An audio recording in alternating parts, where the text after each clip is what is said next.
Bonjour et bienvenue dans nos perspectives financières d'aujourd'hui. Rejoignez-nous aujourd'hui pour notre analyse du monde financier, des derniers événements, des dernières informations sur les marchés. Thomas va nous aider aujourd'hui depuis la salle des marchés. Des mois après avoir annoncé qu'il avait levé 11,15 millions de dollars, le gestionnaire d'actifs crypto Valkyrie Investments a révélé plus tôt ce mois-ci discrètement que le plus grand participant au tour de financement s'était désisté. Les nouvelles mesures prises par les pays du groupe des 7 pour plafonner les ventes de pétrole russe à un prix bas forcé ne seront pas répétées contre les producteurs de l'OPEP. On s'attend à ce qu'un plus grand nombre d'entreprises britanniques doivent lever des capitaux cet hiver, les perspectives économiques étant sombres et l'inflation martelant les marges bénéficiaires avec en toile de fond une crise politique apparemment sans fin. Les actions Volkswagen ont connu une légère correction à la baisse lors de la dernière session, chutant de 2,1%. Selon l'indicateur stochastique RSI, nous sommes à marché suracheté.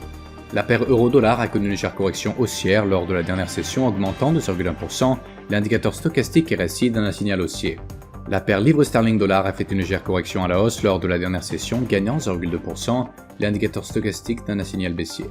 La paire dollar australien, dollar américain a gagné 0,2% lors de la dernière session après avoir augmenté jusqu'à 1,4% au cours de la session.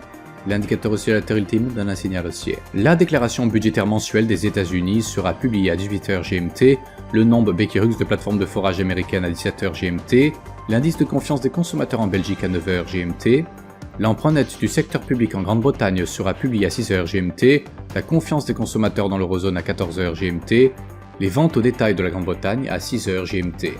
Nous espérons que vous avez apprécié nos perspectives du marché d'aujourd'hui.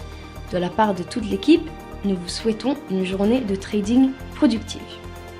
N'oubliez pas de nous rejoindre la prochaine fois pour toutes nos analyses des derniers événements et nouvelles sur les marchés financiers.